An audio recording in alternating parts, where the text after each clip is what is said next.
Saya Angelita Wulandari, absen 5. Nama saya Argano Muhammad Aksan, absen 8. Perkenalkan, nama saya Cindy Zuliani Tanjung, nomor absen 10. Perkenalkan, saya Eka Putri, nomor absen 12. Perkenalkan, nama saya Rangga Maiswara Arya Nugroho, nomor absen 26. Nama saya Sylvia Tunasana, nomor absen 32. Nama saya Valen Oktaris Wandi, nomor absen 34. Materi yang akan kami bawakan yaitu yang pertama, makna lembaga Indonesia, yang kedua, dasar hukum lembaga peradilan, yang ketiga, klasifikasi lembaga peradilan, yang keempat, perangkat lembaga peradilan, yang kelima, tingkatan lembaga peradilan, lalu yang keenam, peran lembaga peradilan. Untuk makna lembaga Indonesia, lembaga peradilan nasional sama artinya dengan pengadilan negara, yaitu lembaga yang dibentuk oleh negara sebagai bagian dari otoritas negara di bidang kekuasaan kehakiman dengan sumber hukumnya peraturan perundang-undangan yang berlaku di dalam negara. Lalu dasar hukum lembaga peradilan. Yang pertama ada Pancasila, terutama sila kelima, yaitu keadilan sosial bagi seluruh rakyat Indonesia. Yang kedua, Undang-Undang Dasar Negara Republik Indonesia tahun 1945 bab 4 pasal 24 ayat 2 dan 3. Lalu yang terakhir ada undang-undang. Di situ tertera banyak sekali contoh undang-undang. Selanjutnya klasifikasi lembaga peradilan. Yang pertama ada peradilan sipil, seperti peradilan umum dan peradilan khusus. Yang kedua peradilan militer. Lalu yang ketiga kompetensi lembaga peradilan. Selanjutnya ada peradilan umum. Peradilan umum ini meliputi pengadilan negeri yang berkedudukan di ibu kota kabupaten atau kota. Yang kedua, pengadilan tinggi yang berkedudukan di ibu kota provinsi dan Mahkamah Agung yang berkedudukan di ibu kota negara. Selanjutnya, ada peradilan khusus. Peradilan khusus ini meliputi peradilan agama, peradilan syariah Islam di Provinsi Nangro Aceh Darussalam, peradilan tata usaha negara, Mahkamah Konstitusi. Selanjutnya ada peradilan militer.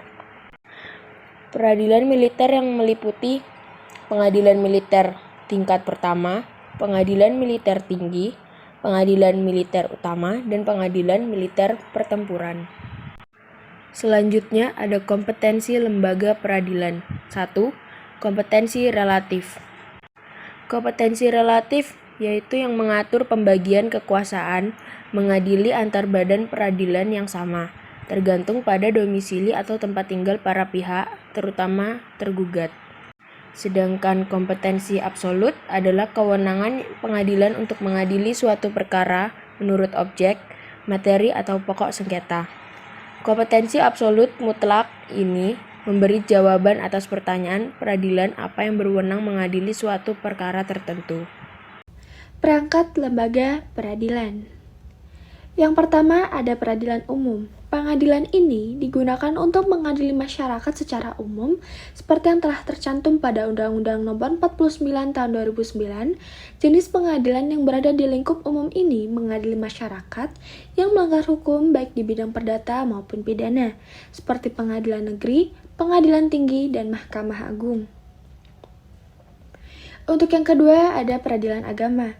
Pengadilan ini digunakan untuk mengadili masyarakat yang memiliki kepentingan yang berurusan dengan agama, seperti hak waris, pembagian harta, ataupun perceraian, sebagaimana yang diatur di dalam Undang-Undang Nomor 7 Tahun 1989, Pengadilan Agama, dan Pengadilan Tinggi Agama. Untuk yang ketiga ada peradilan tata usaha negara.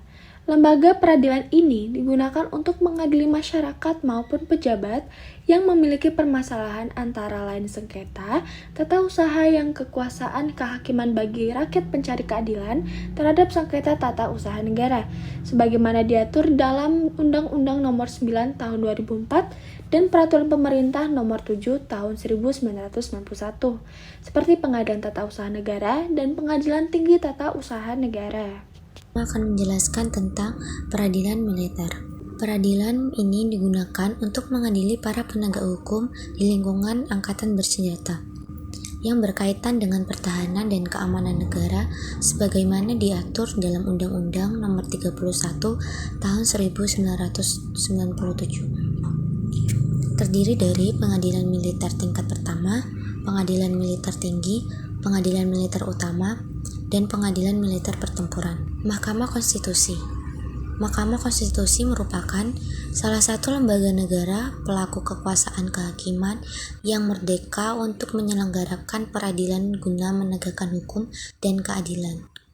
Mahkamah Konstitusi berwenang mengadili pada tingkat pertama dan terakhir yang putusannya bersifat final. Tingkatan lembaga peradilan.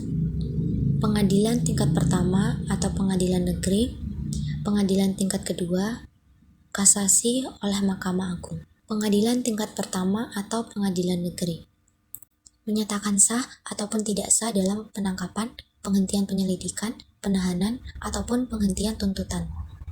Mengenai ganti rugi atau rehabilitasi untuk seorang yang masalahnya diberhentikan dalam tingkat penyelidikan serta penuntutan.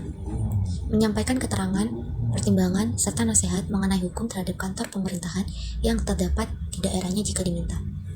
Melakukan pengawasan akan pelaksanaan tugas serta tingkah perangai hakim, panitera, sekretaris, serta mantri sita yang terdapat di daerah hukumnya. Pengadilan tingkat kedua. Fungsi 1. Menjadi pimpinan bagi pengadilan-pengadilan negeri di dalam daerah hukumnya. 2. Melakukan pengawasan terhadap jalannya peradilan di dalam daerah hukumnya dan menjaga supaya peradilan itu diselesaikan dengan seksama dan wajar. Wewenang 1. Mengadili perkara yang diputus oleh pengadilan negeri dalam daerah hukumnya yang dimintakan banding. 2. Berwenang untuk memerintahkan pengiriman berkas-berkas perkara dan surat-surat untuk diteliti dan memberi penilaian tentang kecakapan dan kerajinan hakim.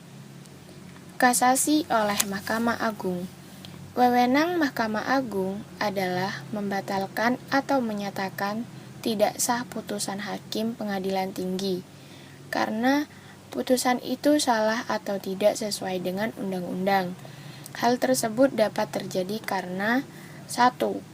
Lalai memenuhi syarat-syarat yang diwajibkan oleh perundang-undangan yang mengancam kelalaian itu dengan batalnya perbuatan yang bersangkutan. 2. Melampaui batas wewenang 3. Salah menerapkan atau karena melanggar ketentuan hukum yang berlaku. Peran lembaga peradilan ada 4. A. Lingkungan peradilan umum. Peradilan umum menangani perkara pidana dan perdata secara umum. Badan pengadilan yang menjalankannya adalah pengadilan negeri sebagai pengadilan tingkat pertama dan pengadilan tinggi sebagai pengadilan tingkat bandingnya. Lingkungan peradilan agama. Peradilan agama ini adalah peradilan yang khusus menangani perkara perdata tertentu bagi masyarakat beragama Islam. Badan yang menjalankannya terdiri dari pengadilan agama sebagai pengadilan tingkat pertama yang berada di ibu kota dan pengadilan tinggi agama sebagai pengadilan tingkat banding yang terletak di ibu kota provinsi. Poin C, yaitu lingkungan peradilan tata usaha negara. Peradilan ini khusus menangani perkara gugatan terhadap pejabat administrasi negara akibat penetapan tertulis yang dibuatnya merugikan seseorang atau badan hukum tertentu. Pengadilan ini terdiri dari pengadilan tata usaha negara dan pengadilan tinggi tata usaha negara di ibu kota provinsi. Poin D, yaitu lingkungan peradilan militer. Peradilan militer hanya menangani perkara pidana dan sengketa tata usaha bagi kalangan militer. Badan yang menjalankan terdiri dari pengadilan militer tinggi, dan pengadilan militer utama. Yang kelima adalah Mahkamah Konstitusi. Mahkamah Konstitusi menangani pengujian kesesuaian isi undang-undang dengan Undang-Undang Dasar 1945 dan kewenangan lain yang diatur dalam Undang-Undang Dasar 1945. Dasar hukum peradilan ini adalah berdasarkan UUD 1945 dan Undang-Undang Nomor 24 Tahun 2003 tentang Mahkamah Konstitusi, UU Nomor 8 Tahun 2011, dan UU Nomor 4 Tahun 2014. Salah satu berita yang ditangani oleh lembaga peradilan.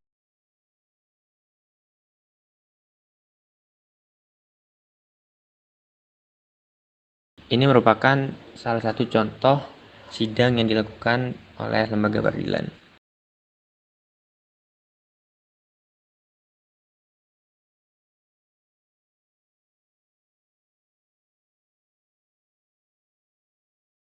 Yang terakhir kita bisa melihat sidang yang dilakukan oleh lembaga peradilan militer.